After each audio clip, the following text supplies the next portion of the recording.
50% लोग अपने लक्ष्य का निर्धारण तो कर लेते हैं पर उसे पूरा नहीं कर पाते हैं और उन 50% में आप और मैं भी हूँ। हम अपने लक्ष्य का चुनाव तो कर लेते हैं कि मुझे क्या प्राप्त करना है, पर उन 50% लोगों में से केवल 5% लोग ही अपने लक्ष्य को प्राप्त कर पाते हैं। ऐसा इसलिए होता है कि जैसे ही हम अपने लक्ष्य प्राप्ति की ओर कदम बढ़ाते हैं तभी ही कोई न कोई समस्या उत्पन्न हो जाती है और हम हार मान जाते हैं। मैं भी कई लक्ष्य का निर्धारण करता हूँ, जैसे कि रात को 2 विषय का रिवीजन करूँगा, पर जब पढ़ने बैठता हूँ तो आधे घंटे में ही मन ऊबने लगता है और मैं लक्ष्य से वंचित रह जाता हूँ और वह लक्ष्य बीच में ही अधूरा रह जाता है। इसका समाधान इस कहानी में बताया गया है, जिसे पढ़कर आप उन 5% लोगों में शामिल हो सकते हो। यह कहानी बहुत ही सुंदर तरीके से लिखी गई है, जिसके हर एक वाक्य में गहरी शिक्षा छुपी हुई है और ख़ास बात यह है कि यह बहुत ही प्रेरक कहानी है, जिसे पढ़कर आप अपने लक्ष्य को दुगने जोश के साथ प्राप्त कर सकते हैं। और आखिर में कुछ ऐसे टिप्स भी हैं जो आपकी सफलता को 10 गुना तक बढ़ा देती है। तो कहानी का मज़ा लीजिए और एक गहरी सांस के साथ इसे सुनिए। एक बार की बात है, एक निसंतान राजा था।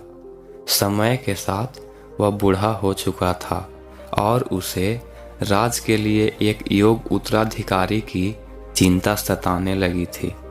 योग्य उत्तराधिकारी की खोज के लिए राजा ने पूरे राज में ढिंढोरा पिटवाया कि अमुक दिन शाम को जो मुझसे मिलने आएगा उसे मैं अपने राज का एक हिस्सा दूंगा।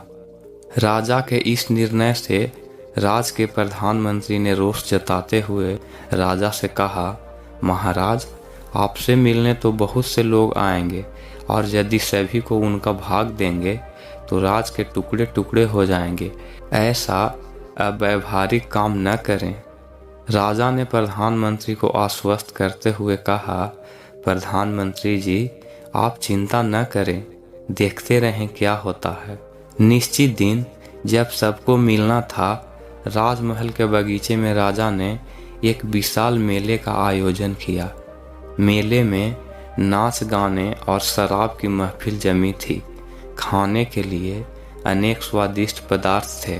मेले में कई खेल भी हो रहे थे, जिसके कारण राजा से मिलने आने वाले कितने ही लोग नाच गाने में ही अटक गए, कितने ही सुंदर स्त्रियों में और कितने ही आश्चर्यजनक खेलों में मशगूल हो गए तथा कितने ही खाने पीने में, घूमने फिरने के आनंद में डूब गए। इस शाम का समय बीतने लगा, पर इन सभी के बीच एक व्यक्ति ऐसा भी था जिसने किसी चीज़ की तरफ देखा भी नहीं, क्योंकि उसके मन में निश्चित ध्येय था कि उसे राजा से ही मिलना है। इसलिए वह बगीचा पार करके सीधे राजमहल की दरवाजे पर पहुंच गया, पर वहां खुली तलवार लेकर 2 चौकीदार खड़े थे। उन्होंने उसे रोका, पर वह रुकने वाला कहाँ था।